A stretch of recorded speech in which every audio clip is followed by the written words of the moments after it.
Si vous faites partie du club très sélect des gens qui regardent mes vidéos Digimon, vous savez que je me suis servi de Savers comme punching bag. Bon, c'est surtout moi qui fais mon petit comique de service, vous vous en doutez, mais la question se pose alors. Qu'est-ce que c'est le vrai problème que j'en ai? Pour quelle raison je me retrouve une fois de plus à faire mon gros bébé pas content du jouet qu'on lui donne? Puisque vous me posez si gentiment la question, on peut commencer par l'agression visuelle que Savers m'inflige, surtout au niveau des Digimon principaux. Et non, je ne veux pas dire que leur design est trop compliqué et pas terrible, si je suis fan de la licence, vous doutez que j'ai intégré cette facette du bousin au plus profond de mon petit cœur. Non, ici c'est pas tant le design lui-même que les proportions qui me dérangent, parce que t'as un type qui visiblement considère la première page de DeviantArt comme la plus grande des inspirations et a gonflé tout le monde comme des ballons. Ça choque pas tant que ça du moment que les bestiaux restent entre eux, mais dès que t'as un humain à côté, non, enlevez-moi ça tout de suite.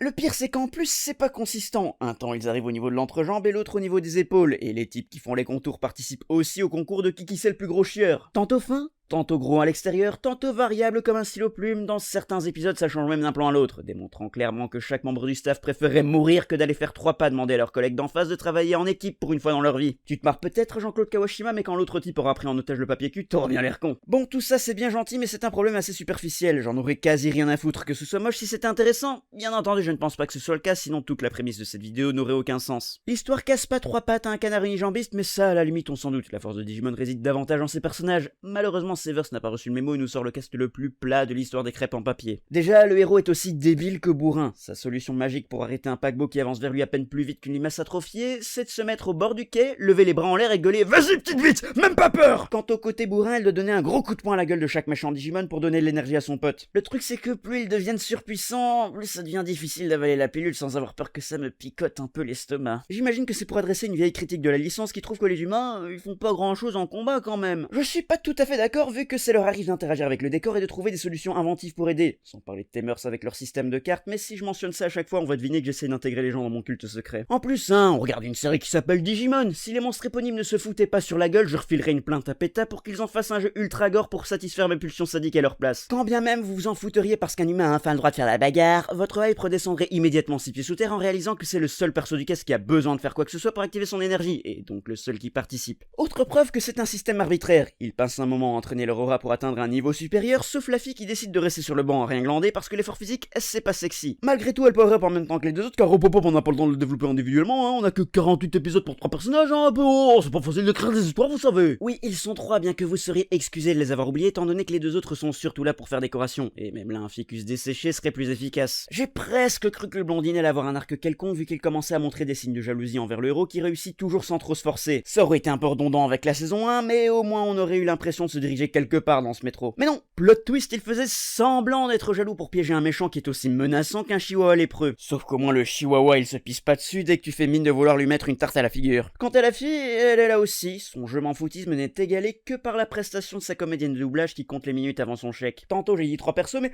je vous ai eu, il y a en fait un 4e branleur, voilà qui change absolument tout. Il tombe dans l'archétype de l'enfant sauvage qui pas bien parler français que j'affectionne autant que l'herpès de vos mères qui se mettrait à faire du stand-up. En plus, c'est pas logique parce qu'il a été élevé par des Digimon qui eux parlent très bien la langue. Lors de sa grande réunion avec sa maman, un méchant monstre l'attaque pour forcer le gamin à la sauver. Et une frame après avoir réussi, le putain de gouverneur arrive pour foutre ses parents en prison parce que le fait qu'un monstre apparaisse près de chez eux veut forcément dire que c'est basiquement des nazis. C'est en oubliant que les attaques de monstres sont tellement communes que tout le concept de la série c'est que les héros font partie d'une organisation secrète qui règle tout ça. Et le type le sait vu qu'il leur rend visite, mais j'imagine que c'était très important que le gouverneur fasse son enculé parce que sinon on n'aurait jamais pu deviner qu'un gars aussi attachant et adorable puisse se révéler être méchant. En bref, les arcs narratifs sont plus proches d'une cardiographie du chanteur des génériques qu'un véritable arc, et les quelques rares leçons que les persos apprennent sortent tout droit d'un shonen au rabais. Dès que t'as un fils de tapin qui sort « Moi je suis fort parce que j'ai des amis », j'en reviens un peu plus le sort du chanteur susmentionné. J'ai encore plein d'exemples à mon arc, croyez-moi, t'as un passage très énervant vers la fin où il tisse des conséquences aux actes du héros, mais en fait non, c'était une joke. Il y a encore aussi plein de petits problèmes de logique et de cohérence, vous aurez compris, je peux encore durer un moment, mais on va pas y passer le déluge non plus sous peine de pneumonie. Est-ce que tout ça fait de Savers un tas de fumier fumant foutu sur le fromage formant des fâcheuses flaques de foutre? Je sais pas, n'empêche que je sens mon âme mourir à petit feu dès que je dois mater un épisode, si c'est une quelconque indication. Techniquement, Tri et la saison 2 de Crosswars sont sans doute pires, il n'empêche que pour moi, Savers représente le début de la fin, la période où Digimon a perdu de vue ceux qui faisaient sa force en premier lieu et ont tenté un peu tout et n'importe quoi pour regagner en popularité. Au final, leurs expérimentations suivantes auront de toute évidence pas marché les masses vu qu'ils ont appuyé sur le bouton reboot. Voilà, critique est faite, je peux désormais tenir plus ou moins 65 jours de plus avant de reparler de Digimon. Si vous voulez que je tienne un peu plus longtemps,